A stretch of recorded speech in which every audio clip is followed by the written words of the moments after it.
Lorsque le Seigneur délivra les captifs de Sion, c'est vraiment comme un rêve. J'avais l'impression de rêver. Je suis rentrée à la maison, je ne sais pas, 2 jours après, et je devais réaliser que j'avais un enfant à la maison. L'infirmière qui me montre ma fille, j'ai pas de mots, j'étais juste abasourdi. Je savais pas quoi dire, j'ai commencé à bégayer, là, mais ça, c'est vraiment mon enfant, c'est ma fille à moi. Quand on m'a dit que le bébé était venu, mais c'était... Je me suis rendu compte que cette histoire, j'ai eu le temps de raconter à tout le monde dans mon travail que mon frère allait avoir un bébé et que ça nous a pris 9 ans. Je raconte à tout le monde. C'était dur pendant des années. Mais ce que j'ai aimé, c'est qu'ils ont continué à servir Dieu. On ne pouvait pas voir qu'il y avait cette douleur-là. Ils n'étaient pas tristes, ils servaient Dieu et ça encourageait. L'enseignement de la foi s'enrichissait. C'est facile de dire qu'on a la foi quand les choses marchent, mais il y a aussi une foi à développer quand les choses ne marchent pas comme on le voudrait. Mais pendant ces 8 ans, c'était comme une pratique de comment se vit l'attitude de foi. Des fois, on n'a pas de mots. Quand Dieu commence à faire des choses, des fois, on n'a pas de mots. On regarde et puis on réalise la bonté, la fidélité des dieux. Et on se dit qu'on a vraiment intérêt à s'accrocher à ces grands dieux parce qu'ils ne mentent jamais. Il faudrait que les stériles arrêtent tout le temps de ne penser qu'aux enfants, mais qu'ils pensent à Dieu, aux problèmes des autres, à adorer Dieu. Et un jour, Dieu va les bénir. Lorsque tu te concentres sur ton problème peut devenir ton Dieu.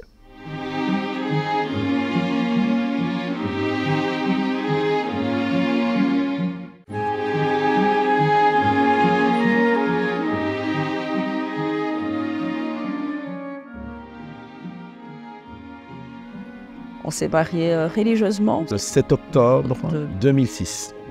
Quand on s'est mariés, waouh, c'était un rêve pour nous. Un rêve qu'on désirait accomplir.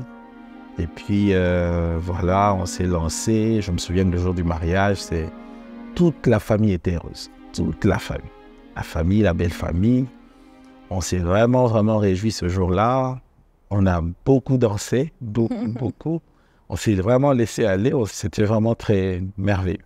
On se disait, on va rester comme ça, même sans enfants. Nous, c'était pas enfant d'abord. C'était vraiment la lune de miel, c'était 2 amoureux. En tout cas, ça a pris du temps. Le type de vie qu'on a mené, c'était vraiment, je dirais... Folie de jeunesse. Oh là là. On planifiait pas, on calculait pas, on se laissait aller. On aimait bien sortir, je sais pas moi, voyager.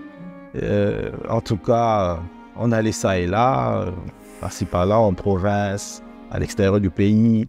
On se baladait. On était tout le temps sortis. Tout le temps.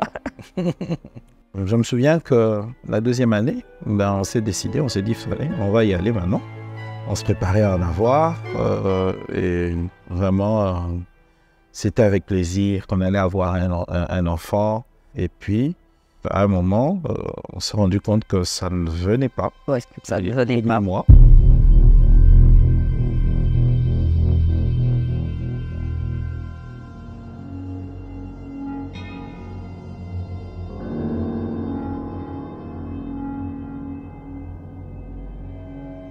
On s'est dit, bon, ça va aller, ça ira, avec les conseils des gens qui étaient autour de nous.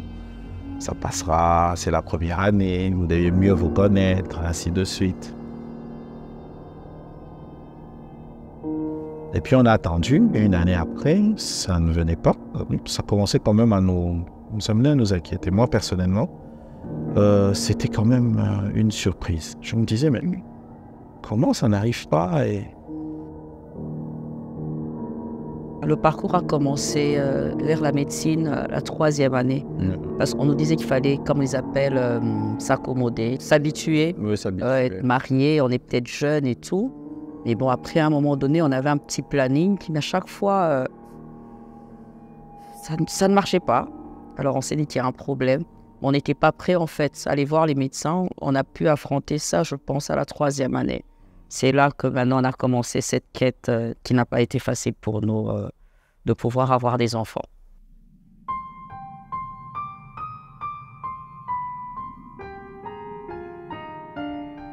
Vous savez, souvent, Lorsque deux chrétiens profonds se marient, vous attendez que du coup il y ait des enfants et tout. Surtout que ma sœur n'a pas eu une vie chargée avant de connaître Christ. Elle s'est gardée pour Dieu. Même avant son mariage, vraiment c'était une sœur en Christ très profonde. Et là, une année passe, pas d'enfant. 2 ans, 3 ans, 4 ans.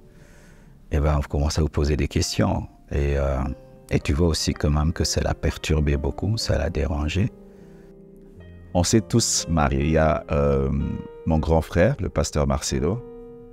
Il s'est marié en janvier 2006. Moi, je me marie en juin 2006 et Fifi se marie en septembre 2006. Alors, une fois qu'on se marie comme ça, je crois que mon frère Marcelo, ça n'a pas traîné. Il a eu son enfant, Oracle. Ça n'a pas traîné. Moi, j'ai eu des soucis. Ça veut dire que j'ai dû attendre une année, ça ne venait toujours pas. On allait aussi voir les médecins et tout ça. Et puis on a prié. Et puis Dieu nous a visités en 2009. On a eu notre enfant. Mais pendant que nous, on était en train d'attendre, il y a Fifi et Jean-Paul qui, eux, étaient toujours en train d'attendre. Après le mariage, je crois dans les 2 années qui ont suivi, on s'est rendu compte qu'il n'avait pas d'enfant. Alors moi, qu'est-ce que je me disais? Je me disais qu'il est dans le ministère. C'est un homme de Dieu, c'est un serviteur. Il a certainement une planification, il a des choses à bâtir dans le ministère. Certainement qu'il l'a planifié. S'il l'a voulu, c'était quelque chose de décidé. Je ne pouvais pas imaginer ça comme étant un défi pour un homme des fois comme lui.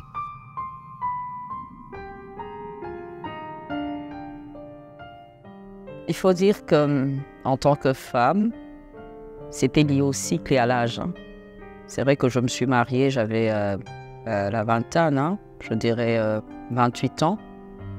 Et puis, plus les années passaient, je pouvais stresser par rapport à la ménopause et par rapport à tout ce que se disait autour de moi. Il y avait aussi Internet aussi, quand tu y entres pour autre chose, mais tout de suite tu penses à cliquer maternité, fécondité, et les informations par rapport à l'âge ne me rassuraient pas du tout. À un moment donné, je commençais à paniquer, je faisais toujours le petit calcul à qui j'aurais mon enfant et tout ça. Ça, en tant que femme, ça a vraiment trotté mon esprit. Et chaque cycle, pour moi, comptait. J'avais espoir. Je me dis, voilà, ça c'est le bon cycle. Et puis après, quand j'avais mes menstrues, il faut dire que ça me dérangeait beaucoup. Ça, c'est en tant que femme. Et les copines aussi autour de moi qui me parlaient maternité et tout. Je n'étais pas jalouse, c'est vrai, mais je commençais à me rendre compte qu'en tant que femme, je manquais quelque chose. Elle s'est mariée en 2006 et moi, je me suis mariée en 2007. Mais il s'est fait que moi, j'ai eu des enfants bien avant elle. Donc, au début, en tant qu'amie, c'est vrai, ça n'a pas été facile de voir une amie avec qui on a eu à rester pendant longtemps ensemble, ne pas avoir d'enfants. Mais seulement, c'est que j'ai toujours aimé, apprécier par elle-même avec son mari, c'est qu'ils ont pu garder la joie de vivre. J'avais un mari qui m'aimait, un mari qui ne me stressait pas du tout. Ce n'était pas notre problème. Mais moi-même, je voulais avoir mes enfants tôt. En faisant le calcul, j'avais l'impression que j'avais perdu quelque chose et c'est difficile de définir ça.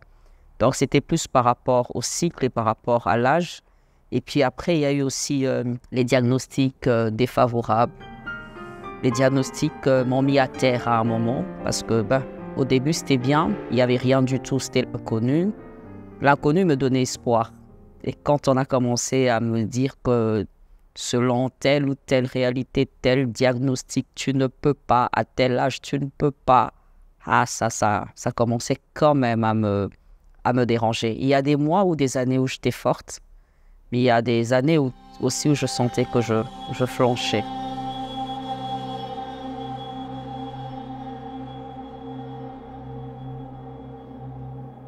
Il faut dire que voir une amie en train de pleurer par rapport à une expérience, c'est vrai, un moment, ça m'a affectée aussi. Mais on se rappelait de plusieurs promesses de Dieu. On a eu à prier ensemble, on a eu à recevoir plusieurs promesses de Dieu. En tout cas, Dieu n'arrêtait pas de dire qu'il allait faire quelque chose. Et par rapport à toutes ces promesses de Dieu qu'on recevait dans la prière, on était vraiment rassurés que du jour au lendemain, le Seigneur pourrait faire quelque chose. Mais quand ça prend plus de temps, c'est vrai, en tant qu'humain, on peut être bougé.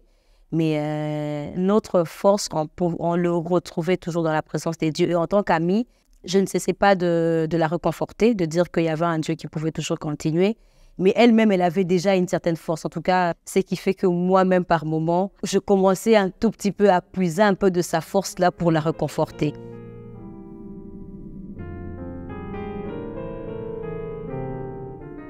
Et dans le même temps, à l'église, on entendait dire. Alors moi, je prenais ça sur le compte des... Voilà, ils ne comprennent pas. Ils ne comprennent pas que quelqu'un peut planifier aussi de ne pas avoir des enfants pendant autant d'années et en avoir lorsqu'il le voudra bien. Une fois, je me souviendrai, j'étais en train de prester dans l'église. Je prestais avec fou, je prestais de tout mon cœur. Alors, il y avait des voisins qui criaient haut et fort « Ouh, tu as crié comme ça, mais... » Vas-y, je sais pas, avoir des enfants pour voir. Vous changez des voitures, vous avez telle ou telle chose, mais ouf, tu n'arrives pas à faire des enfants. C'est vrai que ça m'avait fait mal. Une fois, quand même, elle m'avait dit quelque chose de méchant que quelqu'un, un voisin, avait dit. C'est qu'elle était en train de prêcher, je crois que c'était quand leur église était encore à Lemba. Pendant qu'elle prêchait, il y a une voisine qui a dit en lingala, côté Akara, beau tapé. C'est-à-dire, tu ne fais que prêcher, mais il faut aussi avoir des enfants. Tu t'imagines, tu es en train de prêcher et une voisine crie ça et l'église entend. Il faut avoir le courage pour continuer. Il y avait des voisins. Des fois, lorsqu'ils parlaient, ça s'entendait très facilement à l'église. Lorsqu'ils discutaient, lorsqu'ils parlaient à haute voix, ça s'entendait. Alors, il y avait cette voix-là qui s'est fait entendre en plein culte. Alors, je vous dis que c'était quand même glacial. Vous vous rendez compte, en pleine prédication. Ça nous a indisposés. Je crois que c'était très dur pour eux, même s'ils ne le montraient pas, même si ce n'était pas devenu triste et tout, ils ont continué à servir Dieu. Mais je sais que c'était très dur.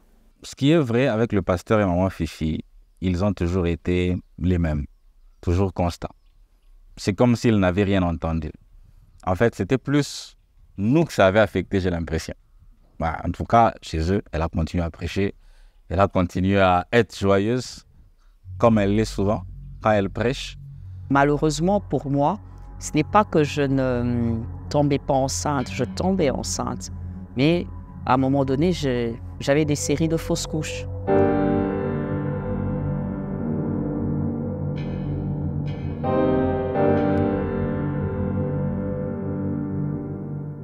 Et j'étais face à un dilemme. Je me posais toujours la question, ne pas tomber enceinte ou bien tomber enceinte et perdre.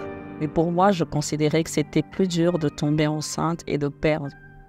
À un moment, je disais à mon mari, je préfère que rien n'arrive et que ça soit juste le bon. Mais j'ai eu espoir combien de fois? 3, 4 reprises. Et c'était bien jusqu'à 11 semaines. J'étais joviale, surtout la première fois, mais c'était vive Jésus. On en a parlé dans ma famille, dans ma belle famille, tout le monde était content. Mais après, j'avais perdu cette grossesse. Je devais non seulement porter ça, mais je devais aussi l'annoncer à mes frères et dans ma belle famille. Ça te dérange, ça te met à terre. C'était quand même dur, hein. Ils disaient, après autant d'années, et puis vous perdez encore. Mais j'étais là-bas pour les encourager. C'était dur, mais je disais que non, on les encourage, ça va aller. C'était un signe qui montrait qu'il va conserver.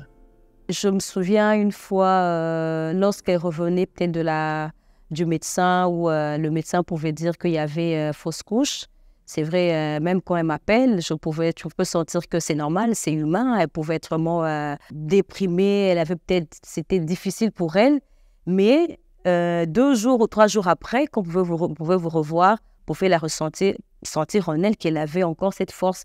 C'est pour ça que je dis, pendant ce moment où il y avait des fausses couches, où c'était compliqué, il y avait des diagnostics très compliqués, par moments, même moi qui étais à côté d'elle, des fois, tu pouvais être effrayée, mais tout en sachant qu'il y avait un Dieu capable. Et ces dieux-là, elle pouvait avoir peur, mais elle avait confiance qu'il y avait un Dieu qui pouvait répondre à ses prières et être là pour pouvoir faire quelque chose pour elle.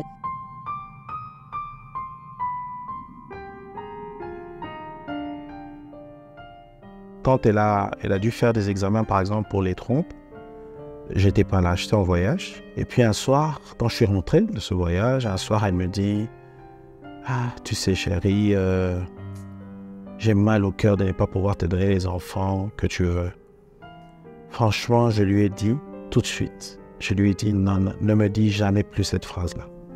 Parce que il ne s'agit ni de toi, ni de moi. Cette affaire, c'est nous. Et moi, je ne te vois pas comme ça. Pour moi, enfant ou pas enfant, tu es ma femme, je t'ai épousée et c'est avec toi que je veux vivre. » Pour moi, c'était une épreuve où je devais soutenir ma femme.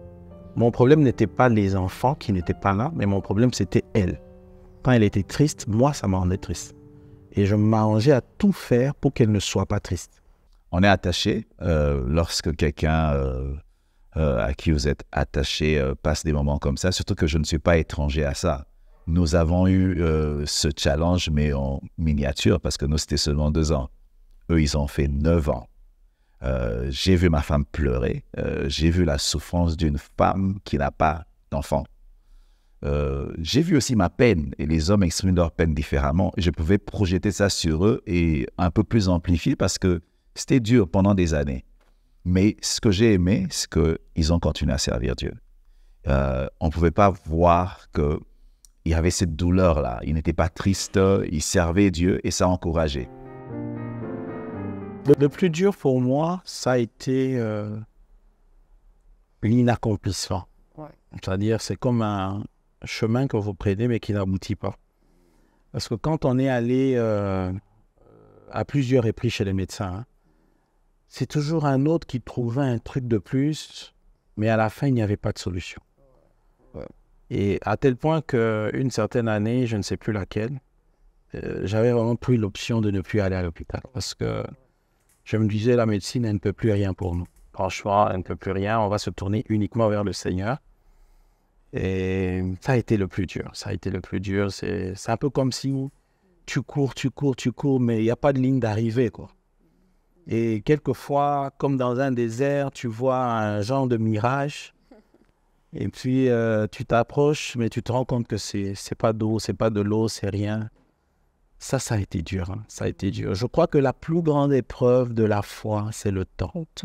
C'est le temps. Parce qu'avec le temps, on peut avoir la foi au début, mais après, on commence petit à petit à affaiblir. Et je crois que ça a été dur. Ça a été dur. Il y a aussi peut-être un autre élément qui peut paraître bénin, mais c'est dans le regard des gens. Mais il y a aussi un autre élément, c'est lequel? C'est de voir que quand vous êtes avec des amis, lorsqu'ils parlent librement d'enfants, de leur famille, ils vous voient arriver, ils se taisent. Ils ne veulent plus parler de ce sujet pour ne pas vous frustrer. Je crois que ça me faisait mal. Ça me faisait mal parce que, en fait, voulant bien agir envers moi, ils me rappelaient que je n'avais pas d'enfant. Ouais, ils me rappelaient que je n'avais pas d'enfant. Je pouvais les surprendre en train d'avoir des conversations sur leurs enfants ou quoi que ce soit. Ils me voient, ils arrêtent.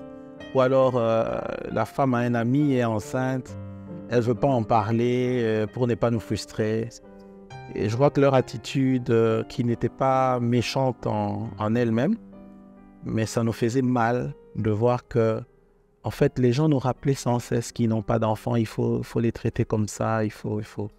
En termes de fausse couche, pour moi, je dirais que c'était un moment très difficile parce que c'était un moment de raté. Tu as commencé quelque chose, je concevais, mais je n'arrivais pas à enfanter. Pour moi, c'était la tristesse et puis je tombais un peu dans une sorte de déception.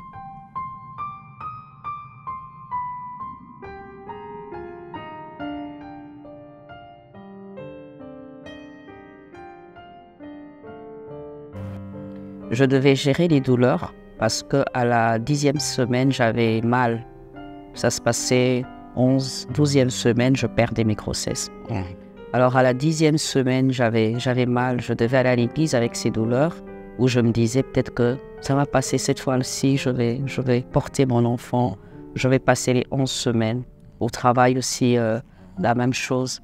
Aujourd'hui, quand on parle fausse couche, peut-être que les gens disent bah, « j'ai fait une fausse couche, elle a fait une fausse couche ». Et fausse couche égale curetage. Fausse couche égale aspiration. Fausse couche, une fois, je pense, égale à anesthésie locale ou générale. Et tu as mal après, mais tu sors de là sans enfant. Il y en a qui sortent de là avec des enfants. Toi, tu sors de là sans enfant. Et pour moi, ce n'était pas certain que le mois d'après, je devais concevoir, je devais encore attendre.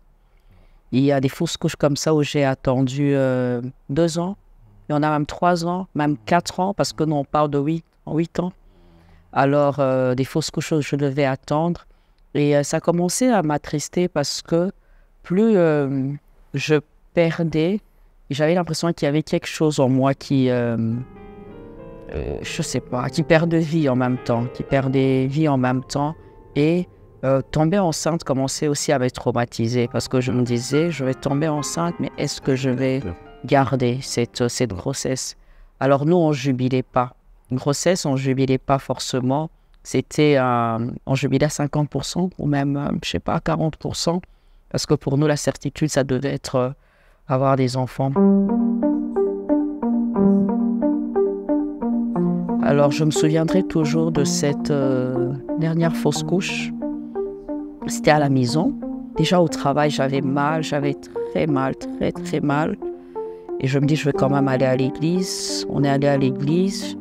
Et en route, déjà, je savais que j'étais en train de perdre. Mais j'avais espoir. Je disais, non, j'ai des douleurs, mais ça va passer. Je vais enfanter. Et au milieu de la nuit, ça n'allait pas du tout. Jusqu'au même à 2 heures du matin. 2 heures du matin, j'avais tellement mal. Je suis entrée dans la salle de bain. J'ai remarqué que je commençais à saigner. On ne pouvait pas aller à l'hôpital parce que je saignais déjà abondamment. Alors j'ai demandé à mon mari qu'on se mette à prier parce que là, je perds espoir, je perds courage. Et puis, j'avais déjà peut-être 35 ans déjà à l'époque. Alors j'avais très mal. J'étais en train d'hurler, je me souviendrai. Hurler, j'avais mal. À un moment donné, j'avais tellement pleuré. J'ai dit à Dieu, donne-moi seulement la force de dormir. Seigneur, je vais dormir. Seigneur, j'ai tellement mal. Seigneur, je vais dormir. Donne-moi la force, je veux juste dormir. J'étais fatiguée en fait de perdre. Alors, j'ai dit à mon mari, toi tu continues à prier, moi je vais dormir. J'ai essayé de m'endormir, mais j'étais en larmes. J'étais vraiment en larmes. Alors au milieu de la nuit, c'était entre le sommeil, entre tout ça et tout. Et très tôt, mon mari me dit, on doit quand même arriver à l'hôpital. On arrive à l'hôpital, l'anesthésiste était en route. Le temps qu'il arrive, il arrive. Alors on me dit, on doit tout nettoyer, Alors pendant qu'il faisait son travail, j'étais sous anesthésie. J'étais comme dans une bulle. Et j'avais l'impression que je percevais les choses. Et tout d'un coup, il y avait comme un calme. Une certitude, une paix qui envahissait mon cœur. Et c'est comme s'il y avait une voix qui me disait tu vas réconforter plusieurs, tu vas sortir d'ici et tu vas réconforter plusieurs. Je veux te donner un message de réconfort. Et je me disais, Seigneur, je sors d'ici main vide, j'ai pas d'enfant, j'ai pas un témoignage, j'ai rien du tout. Et puis à un moment donné, quand ils ont fini tout le travail, j'ai dit à mon mari, regarde ce que j'ai vu, et on me dit réconfort. Le Seigneur me dit que je veux réconforter plusieurs. Il me dit, ah d'accord. On est rentré à la maison, arrivé à la maison, c'est comme si cette vision, cette voix était constante dans mon esprit, et dans mon cœur, et j'ai noté quelque part réconfort. Je lui ai dit, j'ai un message de réconfort, je veux réconforter les couples sans enfants, et lorsque le Seigneur nous visitera, on fera une émission, des moments comme ça de partage, voilà, on est dedans, où on va réconforter plusieurs couples qui passent par ça, qui n'ont plus espoir, qui n'ont plus espoir, qui ont tout essayé, et comme nous, et voilà que le Seigneur pourra agir aussi en leur faveur. Et là, c'était une dernière fausse couche. Après, je n'ai plus des dernières fausses couches. Ce qui fait qu'après, quand je suis tombée enceinte, c'est comme si, en tenant ma fille dans mes bras, je dis « Seigneur, merci pour ce réconfort, merci pour ça. Moi aussi, je serai là pour porter les autres coups, prier avec eux et prier pour eux. » C'est un peu ça, c'est en même temps une période sombre, difficile, mais moi qui m'a fortifiée, qui m'a rendue forte et sensible, je pense, aussi à la peine des autres. Aujourd'hui, j'en parle, c'est un livre ouvert parce que je suis passée par là. J'ai pleuré, j'ai ressenti l'incertitude. J'étais à un moment donné comme dans une bulle où en même temps je servais Dieu, en même temps j'étais chrétienne, j'avais des gens qui priaient pour moi, j'avais un mari qui m'aimait, mais je n'avais pas la formule qu'il fallait pour avoir des enfants. Et face à cela, je dirais que les diagnostics défavorables, mais surtout les fausses couches ont été très, très, très difficiles à vivre pour moi. Quand on a quelque chose, on aime garder tout de suite. On aime garder. Et on me demanderait aujourd'hui, qu'est-ce qui est plus facile? Attendre et tomber enceinte après 10 ans, concevoir, ou bien en avoir autant comme ça, comme moi, des fausses couches, des ratés qui te donnent espoir et finalement ne rien avoir, je ne sais pas. Je pense que c'est toujours difficile.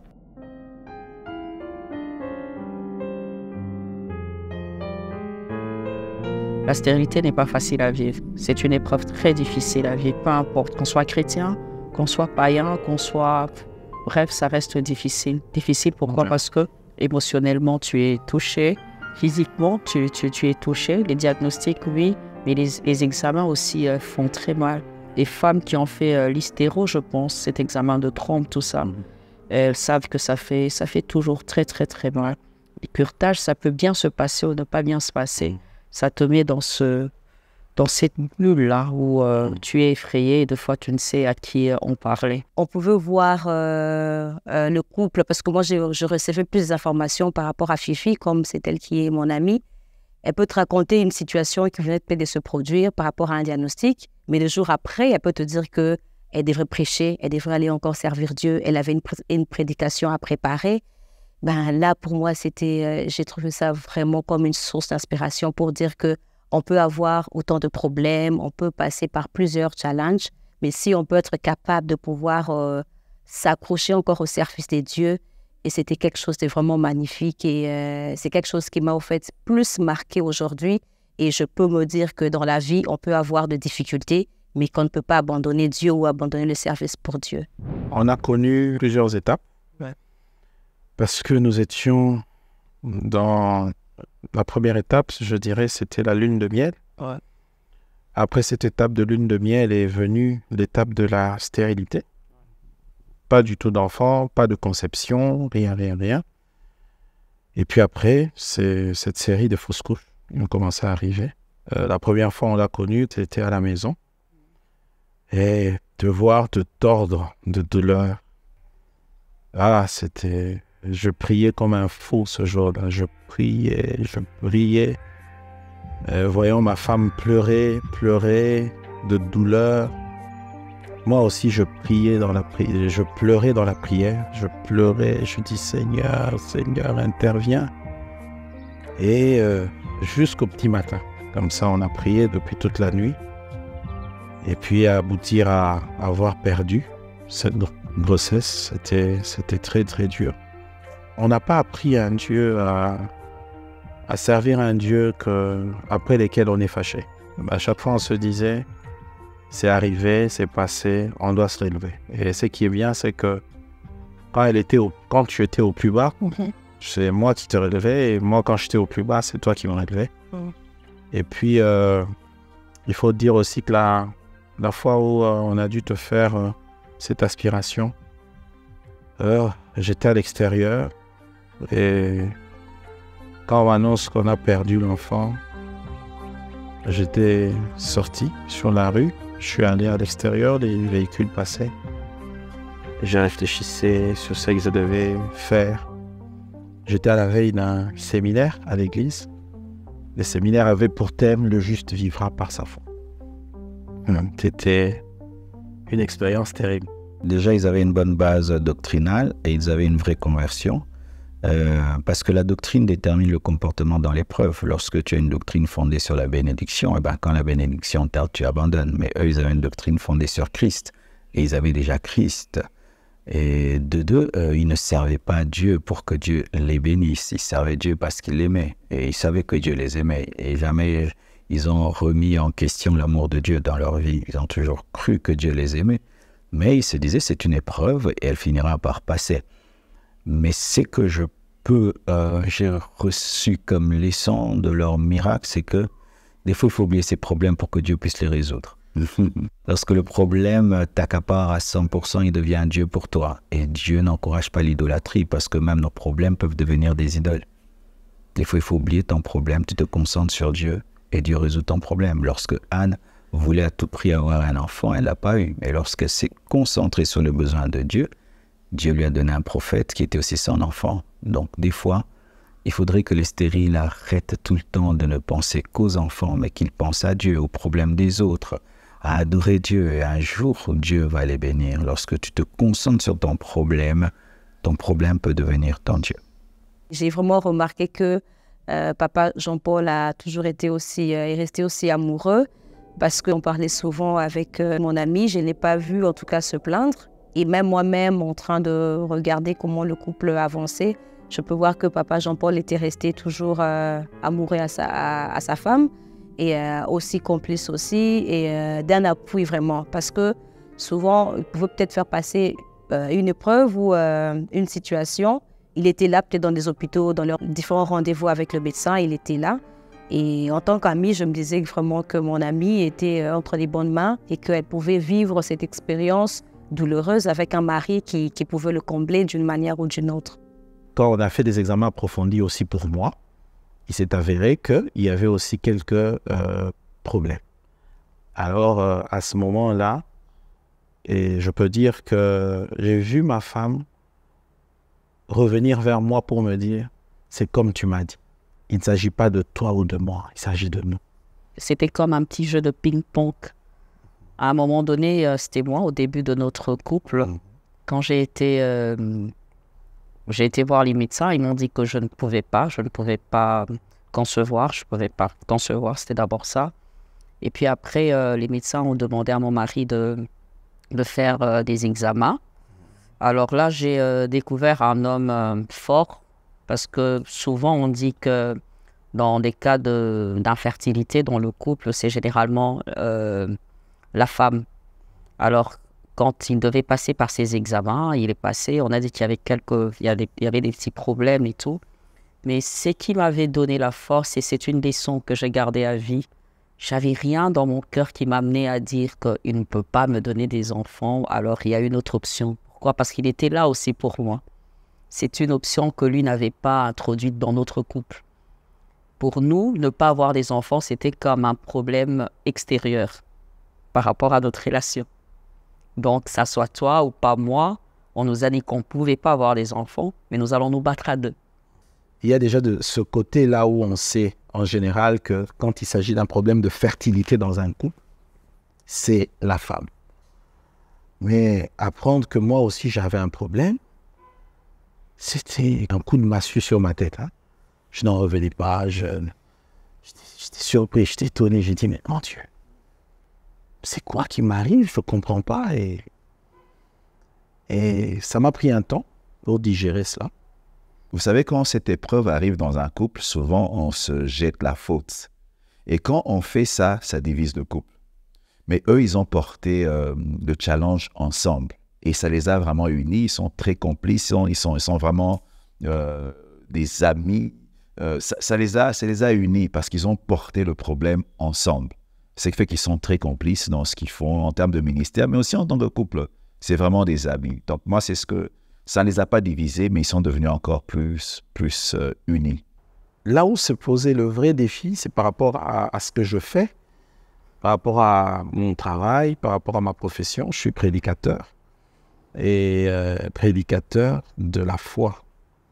C'était pas facile. C'était pas facile parce qu'il y avait un contraste entre le fait que je prêchais la foi, mais c'est pas ce qui se faisait voir dans ma vie par rapport à la maternité, à la fécondité.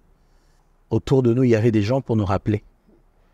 Des fois, les gens disaient, mais vous qui prêchez la foi, où est votre foi finalement? Et même, on était capable de prier pour d'autres couples, les accompagner en prière et tout. On voyait ces couples avoir des enfants, mais nous-mêmes, on n'en avait pas.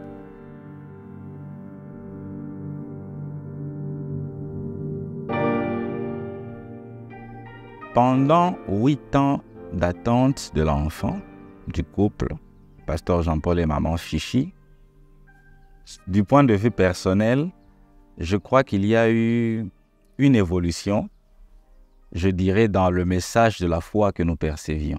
Alors, avec le temps, l'enseignement de la foi s'enrichissait, je peux le dire.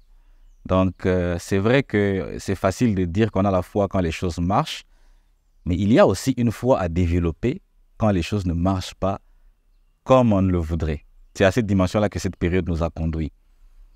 Parce que à l'époque, on avait bien retenu les principes de la foi. Lorsqu'on a la foi, on a un certain langage, un langage qui ne tient pas compte de la réalité, mais qui tient compte de la vérité. Quand on a la foi, on a des actions qui doivent accompagner la foi. Quand on a la foi, on a une attitude qu'il faut avoir. Ça, c'est ce qui était prêché.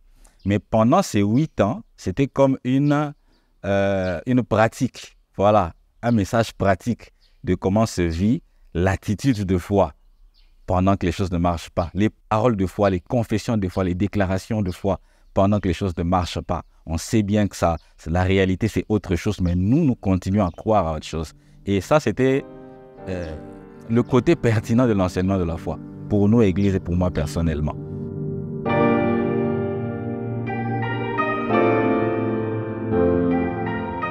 Pour mon cas, c'est vrai, c'est pas pour bien faire ou bien le dire. J'ai pas eu une belle famille qui m'a stressée, pas du tout. Moi, donc j'ai eu cette grâce. Ma belle famille, ma belle-mère et mes beaux-frères et belles-sœurs, j'ai jamais eu ce problème-là. Donc moi, la bataille, ou bien j'étais plus confrontée au boulot, c'était peut-être des clients. Et puis des connaissances éparses comme ça, c'est-à-dire des gens qui te disent à tel âge tu peux pas, quand tu as ça tu peux pas, quand tu as ça tu peux pas. En fait, je pense que c'était plus ça. Et puis toi-même, l'âge, il y avait aussi ça. Comme nous sommes des personnes publiques, c'est-à-dire des gens qui parlent en public et tout, ce sont plus des tierces personnes en fait qui nous voyaient forts et qui pouvaient nous rappeler. Vous n'avez pas d'enfants. On savait très bien que ça n'allait pas, surtout quand ils avaient perdu leur bébé. C'est le fait de penser que les enfants, c'est Dieu qui donne et que même si on allait leur parler, quelle est la solution qu'ils pouvaient nous donner? Soit l'identité. Par rapport à ma belle famille, moi non plus, je n'ai pas eu de problème. Parce que, en tout cas, j'ai une belle famille. Déjà, ses frères sont des potes pour moi. Et encore, ses sœurs, ça va, on parle très bien. Les parents aussi. Donc, on n'a vraiment pas eu ce problème. Nous, on est une famille assez spéciale. On ne partage pas trop les douleurs. Donc, c'est-à-dire que quand elle souffre, ce n'est pas qu'elle va venir te raconter sa souffrance. Tu vois, on voit qu'elle souffre, on prie, on ne pose pas des questions. Mais dans ton coin, tu cherches Dieu pour elle. Mais c'est quand Dieu a visité qu'on parle des souffrances passées. Mais quand la peine est là, on n'en parle pas trop. Tu regardes, tu es conscient, tu la soutiens, mais ce n'est pas que vous tenez cette conversation. Pour moi aussi, c'était dur. Hein. Déjà, je suis l'aîné de la famille. Et je vois ma petite sœur qui n'a pas d'enfant. C'est aussi quand tu vois ta sœur qui n'est pas très, très heureuse. Ça me touchait. Vraiment, j'ai beaucoup prié pour Fifi. Beaucoup, je crois que je priais pour elle tous les jours. Hein. Dans chacune de mes requêtes, il y avait Fifi. Dieu donne des enfants, donne des enfants, donne des enfants. Vraiment, c'était un fardeau pour moi, un vrai fardeau. Peut-être j'aurais été un mentor si j'avais traversé un temps de stérilité, puis Dieu m'a donné. Mais j'étais là pour les soutenir, les encourager, prier. J'étais un intercesseur. J'étais plus un intercesseur. J'étais là pour encourager, prier ensemble, le croire ensemble, le demander ensemble. J'étais à la fois un grand frère, un intercesseur, un ami. C'était tellement close entre nous que les belles familles n'en savaient rien. Ouais. Ils me demandaient, mais dites-nous, c'est qui le problème? C'est personne, c'est personne. C'est personne, c'est ni elle, c'est ni moi, ça viendra, ça viendra. À la 8e année, l'option a été prise. On s'est dit, on va faire un voyage pour des soins, tout ça. On s'est regardé, un peu plus poussé, parce qu'on s'est dit que tout ce qu'on faisait là, peut-être c'était pas ce qu'il fallait. Alors on va y aller dans un centre vraiment de fertilité, tout ça. On s'est regardé et j'ai dit à mon époux, c'est bien, mais je veux qu'on passe des moments de prière, un bon moment de prière, de jeûne et tout, et que le Seigneur nous oriente. Et avant d'y aller, que l'on fasse des examens encore ici, comme ça, on va y aller là-bas avec des diagnostics et tout. On a pris des moments de prière, on a eu à parler. Et il faut dire que parler fécondité après 8 ans comme ça, sans enfant, ce n'est pas évident. Remettre ce dossier sur la table, c'est pas évident. Ça me rappelle toujours la Sunamite c'était la Sunamite qui pouvait dire au prophète ne mens pas à ta servante. On avait l'impression que c'était devenu pas vraiment un mensonge, mais on ne voulait plus qu'on nous parle des enfants. C'était comme si ça nous passait. C'était déjà une plaie, c'est comme si ça nous passait. Alors, j'ai parlé à mon mari, j'ai dit, on doit reprendre courage, mais avant de prendre cet avion, on va quand même prier. On a pris le temps de prier, puis j'ai dit, bon, avant d'y aller, on va avoir un médecin ici, on va refaire les examens. On arrive là, on était habitués aux examens de millions. On est arrivé, comme d'habitude, ils nous ont demandé de faire ces examens assez compliqués. Les couples qui n'ont pas encore d'enfants et qui sont passés par là comprennent. C'est humiliant. Alors, on est passé par là, notre grande surprise, le médecin qui nous dira ton mari n'a rien, monsieur, vous n'avez rien du tout. Mais vous n'avez rien du tout. Alors, je regarde, j'ai dit, rien comment? Il dit, mais madame, c'est vous le problème. J'ai dit ça et c'est encore moi le problème. J'ai dit, c'est moi le problème. Je dis, ça y est. Et mon mari me regardait. Et heureusement pour nous, le problème, c'était pas toi ou moi, c'était encore un autre problème. Ok, mais tant mieux. Toi, tu n'as pas de problème et qu'est-ce qu'on doit faire? Il dit, je vais vous prescrire tel médicament, on fera ça. Le mois était passé. 2 mois après, je suis tombée enceinte. Et puis, c'était...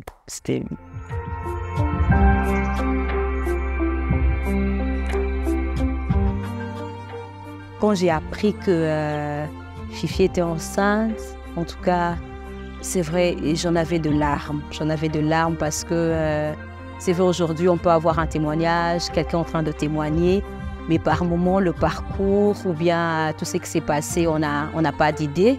Alors moi, c'était vraiment la joie et c'était en même temps de larmes. Et je m'étais vraiment rendu compte qu'il y a un Dieu fidèle, un Dieu qui est capable de faire des choses au moment où peut-être on s'entend les mois. À la 8e année de notre mariage, j'étais encore en faculté. Je suis allé voir mon directeur. Et puis voilà, je lui ai demandé une prière. J'ai dit, aujourd'hui, c'est mon 8e anniversaire. Il était seul. Et puis je l'ai vu. Il m'a regardé dans ses yeux. Il m'a dit, 8 ans, vous n'avez pas d'enfant? Il dit, non, je ne vais pas prier pour toi comme ça. Il faut que Fifi et toi, vous veniez à la maison. Il faut que vous veniez. J'étais étonné de voir qu'il y avait quelqu'un qui nous avait porté. Ça fait du bien. Aussi facilement. Être porté. Oui, c'est quelqu'un qui a beaucoup d'occupations, qui est très occupé, qui n'a pas beaucoup de temps. Mais tout de suite, il nous a aimés. Il nous a reçus chez lui avec sa femme. On a mangé ensemble, on a passé du temps ensemble, tu te souviens? C'était vraiment incroyable. Et des gens d'une humilité incroyable. Ils étaient vraiment juste magnifiques. Et ils nous ont écouté notre histoire, on a échangé, on a parlé. Et puis à la fin, ils ont prié pour nous. Et c'est 2 mois après que tu tombes enceinte de notre premier enfant.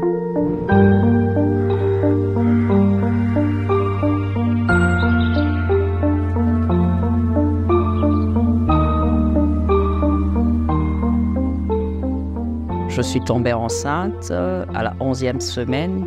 Tout était OK. À la 12e semaine, je suis quand même allée à l'hôpital. On fait l'échographie, on remarque qu'il y avait le battement du cœur. Parce qu'à la 11e semaine, il n'y avait jamais de battement de cœur. Et puis après, il fallait expulser la grossesse. Cette fois-là, la 12e semaine, il y avait quand même le battement du cœur. Je n'étais pas joviale ou joyeuse à 100% parce que j'attendais. Je me suis dit, je vais attendre peut-être 6 mois. On est quand même allé, je ne sais plus, à 20e ou 25e semaine, bref, je ne sais même plus. On arrive, on refait l'examen. Je demandais qu'on refasse tout pour l'examen. On refait l'examen, on me dit qu'il y a le battement du cœur. On refait l'échographie pour voir si tout était OK.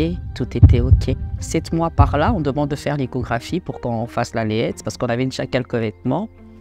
On fait l'échographie, on nous dit que c'est une fille. Je dis, c'est une fille? On avait déjà un nom, c'était Biliv. Biliv, c'est une fille. Mon mari me dit, c'est une fille. Je dis, ouais, c'est une fille. OK, gloire au Seigneur, on attend une fille, tout ça. Le mois d'après, on nous fixe rendez-vous, je devais accoucher. Là, au 7e mois, j'avais quand même l'assurance déjà. J'étais passée à autre chose. Je sentais même que je suis passée à autre chose, une autre étape maintenant d'enfantement. J'avais plus le stress de perdre tout ça. Et puis la grossesse, elle était bien visible. Les gens me regardaient, ils étaient contents. Ils étaient contents à l'église, dans ma belle famille, partout et tout. Les gens étaient contents. J'étais très content. J'ai commencé à acheter des layettes. Et chaque fois, je n'achetais plus mes histoires. J'allais seulement pour ma petite fille qui va. Je n'étais pas au courant qu'elle était enceinte. J'ai été au courant un peu plus tard. On m'a dit qu'elle était enceinte. Et bon, c'était la joie, l'attente. Donc, pour moi, tant que l'enfant n'était pas sorti, ce n'était pas encore fait. Alors, on veillait beaucoup. Ça va? Comment ça se passe? Tout ça? Il n'y avait pas eu de manifestation ostentatoire du moment où il n'en parlait pas. On a juste constaté que la grossesse était là. On se réjouissait chacun en silence. On se disait, Dieu a été fidèle, Dieu a agi. Depuis le moment où on a été maintenant sûr qu'on allait avoir un bébé, après l'échographie qui a confirmé qu'il n'y avait plus de problème de battement, j'avais le sentiment d'être passé à une autre étape. Ouais. Et on commençait à se préparer à avoir un enfant. Et j'allais tout le temps sur Internet voir comment être un bon père, comment être ceci. J'essayais d'apprendre un peu à jouer bien mon rôle quand l'enfant viendrait. Alors, on fixe la période ou la date pour l'accouchement. Je vais et puis j'avais ma fille qui ressemblait à son papa, beaucoup même.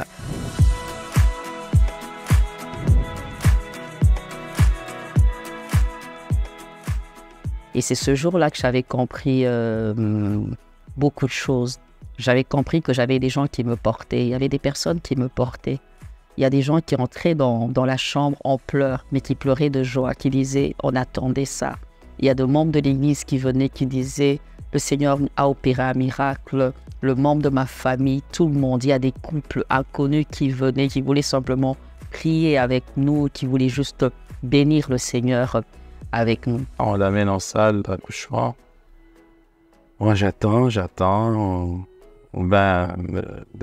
Ton docteur disait qu'il ne pouvait pas accepter que le mari soit là parce qu'il avait connu une expérience plus tôt. La veille, il y avait un mari qui s'était évanoui carrément.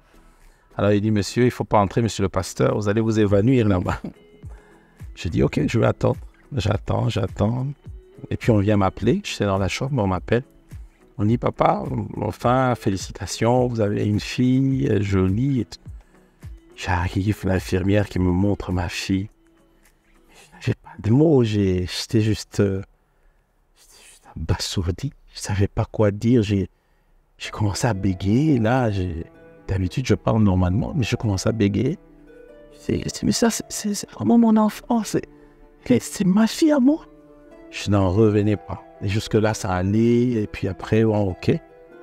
On a dit le temps qu'on la prête. Et puis voilà, on va l'amener en chambre. Et puis, je suis rentré en chambre. Et là, j'ai vu ma belle-mère qui est arrivée. Et elle m'a juste demandé de savoir est-ce qu'elle a accouché déjà. Oui, elle a accouché. Elle a regretté de ne pas avoir été là, mais en fait, quelques minutes plus tôt, voilà, on se retrouvait avec elle dans la chambre d'hôpital. Elle s'est mise à prier. Elle a prié. Elle a prié, elle priait en swahili. Et moi, j'étais juste à côté, je l'écoutais. Jusque-là, ça allait. Mais l'émotion a été forte. Lorsqu'elle a mis sa main dans son sac, elle a sorti une robe qu'elle avait cousue de ses propres mains pour une petite fillette. Elle m'a dit, le Seigneur m'avait dit, ça sera une fille. Et ça fait 6 ans que je me promène avec ça. Je l'ai toujours dans tous mes sacs. Et pour moi, c'est ma prière pour demander à Dieu un enfant pour mes enfants. Je t'assure que quand elle a fait ça, et c'était la première fois. Ouais. Dans cette expérience, j'ai vu des larmes couler. J'ai dit, maman, c'est pas vrai, 6 ans. Elle m'a dit oui. Et ensemble avec elle, on s'est mis à adorer le Seigneur, on a commencé à prier, on a commencé à bénir le Seigneur. Alors qu'il va à l'église, le pasteur fait un appel. Il dit que les femmes qui n'ont pas d'enfants, qui viennent devant, on va prier pour eux. Et puis on voit une vieille dame passer devant, c'est notre mère. Mais les gens se disent, mais on connaît tes enfants, mais tu viens faire quoi? On sait que tu as des enfants. Elle dit à l'homme de Dieu, je suis là pour ma fille. On a prié pour elle, et puis elle est partie, et puis elle dit que Dieu était venu lui parler, disant que je veux donner une fille à ta fille. Quand Dieu exauce, ce n'est pas seulement par rapport à tes prières. Il y a beaucoup de gens qui travaillent. Il y a des gens qui t'aiment, il y a des gens qui tiennent à toi et qui portent la chose. Chacun fait quelque chose quelque part. Et je me dis, cet exaucement, c'est le fruit de beaucoup de choses que plusieurs personnes ont eu à faire afin que Dieu puisse les visiter. Mon grand frère qui était en contact avec moi, qui a appelé, et toute la famille, ils appelaient à ce moment. Ma mère n'était pas sur place, elle était en Afrique du Sud. Et puis depuis tout le temps, elle appelait. Mais c'était des larmes. Je me rappelle même que pour ma mère, elle attendait ça depuis longtemps. Elle disait que quand les enfants ne venaient pas, elle mourait à petit feu. Et le jour où elle a appris la nouvelle, dès qu'on lui annonçait, elle était en Afrique du Sud. Elle a tellement crié de joie avec ses voisins que certains voisins ont appelé la police. Pour tapage. Quand je me suis réveillé, on m'a dit, oh, ça va, il est là et tout ça. Ah, j'étais content. Et j'ai dit à ma fille, maintenant, moi, je n'en... Quand on m'a dit que le bébé était venu, mais c'était... Je me suis rendu compte que cette histoire, j'ai eu le temps de raconter à tout le monde dans mon travail que mon frère allait avoir un bébé et que ça nous a pris 9 ans. Je raconte à tout le monde et c'était la joie. C'était vraiment la joie. On a loué le Seigneur. C'était un moment vraiment, je ne sais pas comment l'expliquer, mais c'était une joie incroyable. À la naissance, nous, on a reçu la nouvelle. Donc, on a eu un message, en tout cas les responsables, que voilà, Billy Rose est né. Et là, vraiment, c'était des actions de grâce, c'était vraiment des louanges, c'était ça. Et l'annonce à l'église a été faite après. Au milieu de la nuit, j'étais séparée avec ma mère. À un moment donné, elle m'a juste laissé le temps de faire mon deuil, je pense. Elle m'a laissé un moment de calme et je n'arrivais pas à allaiter ma fille. Je ne savais pas comment on faisait, comment on devait allaiter. C'est comme si j'ai vécu avec cette douleur, ou j'avais vécu avec cette douleur autant d'années que je n'avais jamais fait mon deuil. Et ma mère avait su et elle savait que c'était important pour moi. Alors, à un moment donné, elle me laisse tranquille. J'essaie d'allaiter la petite me regarde. Elle me fixait. Elle me fixait. À un moment, je dis, pourquoi tu me regardes? Je faisais ça, pourquoi tu me regardes? Elle me fixait. Plus elle me fixait, je revivais les moments d'humiliation, de moments de pleurs. À un moment donné, j'ai craqué, j'ai pleuré. C'est ce jour-là que j'avais fait mon deuil. J'ai pris ma fille, j'ai pleuré, j'ai dit, Seigneur, je me rends compte que quand j'étais en larmes et que je priais, tu étais là, tu as toujours été là. J'étais sur des nattes à l'église, j'étais humiliée, j'avais des diagnostics compliqués, Seigneur, tu as toujours été là. Ma fille me fixait, elle me fixait, je pleurais. C'est ce jour-là que j'avais compris que j'avais un poids. J'avais un poids dans mon cœur, j'avais je portais quelque chose de lourd en fait. Je jouais peut-être à la forte. J'étais une prédicatrice, je jouais à la forte. Mais ce jour-là, j'avais l'impression que le Seigneur voulait ôter quelque chose là et tout. Et c'est comme s'il y avait un cantique qui dit « Aujourd'hui, mes pleurs se transforment à une eau, je sais pas, à boire et tout. » Et j'étais là, j'exaltais, je priais le Seigneur par rapport à ça. Il y a ce passage qui me venait, j'ai dit « Lorsque le Seigneur délivra les captifs de Sion, c'est vraiment comme un rêve. » J'avais l'impression de faire un rêve. J'avais l'impression de rêver. Je suis rentrée à la maison, je sais pas, 2 jours après, et je devais réaliser que j'avais un enfant à la maison. À la maison, ça m'a pris peut-être 1 mois où je devais me dire, je suis maintenant maman, j'ai maintenant un enfant, et je te regardais, on est vraiment parents.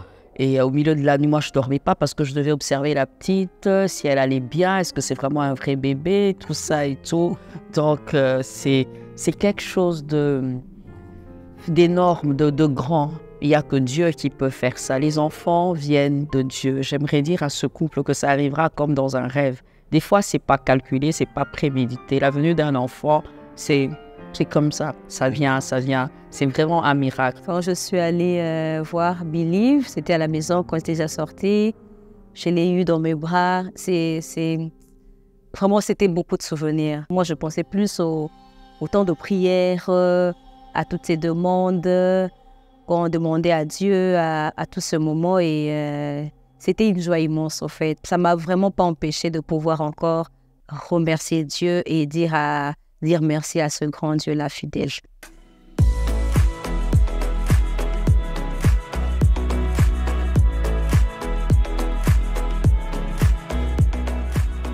C'était vraiment une grâce. 2 ans après, son petit frère est arrivé, Chris. Et là, on a toujours dit que c'est un bonus. C'est vraiment le Seigneur qui nous a fait grâce, sans aller à l'hôpital, sans avoir consulté le médecin, sans rien. Pouf! On apprend que Chris est là, quoi. Mais une grossesse incroyable, sans problème. Et cette fois-là, c'était un garçon. Et quand il est né également, c'était la liesse. C'était vraiment, non, mais vraiment, Dieu nous a visités. Vraiment, le deuxième est venu comme ça. Moi, j'ai appris ça même bien après. C'était un deuxième miracle et c'était juste magnifique. Des fois, on n'a pas de mots. Hein. Quand Dieu commence à faire des choses, des fois, on n'a pas de mots. On regarde et puis on réalise la bonté, la fidélité des dieux. Et on se dit qu'on a vraiment intérêt à s'accrocher à ces grands dieux parce qu'ils ne mentent jamais. Vraiment, pour leur cas, je crois que la médecine avait échoué. C'est vraiment... Après, c'est Dieu. Pour eux, j'ai senti ceci, c'est que lorsqu'ils voulaient les enfants, hein, ils sont allés voir les médecins et ils les demandaient tout le temps. Ils ne les avaient pas eu. Mais lorsqu'ils ont oublié et se sont concentrés sur Dieu, sur l'œuvre de Dieu, sur les problèmes des autres, sur les fidèles, que le miracle est arrivé. Mais je ne pense pas que c'est une prouesse médicale. Je ne pense pas que c'est l'argent qui a fait quelque chose. Moi, vraiment, ces 2 enfants sont 2 miracles de Dieu. 2 miracles, 2 prodiges de Dieu. Au début, moi, quand j'ai eu ma fille, elle était spéciale. Hein. Mais maintenant, je me rends compte que c'est un enfant comme tout autre enfant. Hein. Elle a des caprices, elle fait des bêtises et tout. Et puis, je regarde mon mari, je dis, on a attendu 8 ans, mais c'est un enfant. A tendance à vouloir la gâter un peu trop. Au début, c'était ça. Ouais. C'est ce qui fait que même dans les premières années après, quand elle a grandi, elle devait rejoindre sa chambre. Elle n'allait jamais dans sa chambre. Ouais, on a déformé, hein, l'aînée. Toi, tu voulais toujours qu'elle soit à côté pour vérifier si elle était là. Et l'enfant en a profité pour garder cette affection avec nous. Elle ne voulait du tout pas aller dans sa chambre. Ouais. C'est seulement avec son frère qui est venu après. Qui a dû payer, quoi. Qui a dû payer. Alors, dès qu'il est né après, dans le berceau, c'était dans sa chambre. Ce qui fait que même aujourd'hui, il est très autonome. Ouais. Par rapport à l'aîné. Hein. Par rapport à l'aîné. Parce que l'aîné est trop attaché à nous. Et bon, en tout cas, il faut dire qu'au début, on s'est laissé avoir, si on peut dire ça comme ça. Mais quand il faut punir, on punit. Hein. En tout cas, bon. Ouais. On est sévère, on est parfois très, très strict avec eux. Parce qu'en même temps, les aimer, comme disait quelqu'un, l'amour est aussi sévère. Tu vois?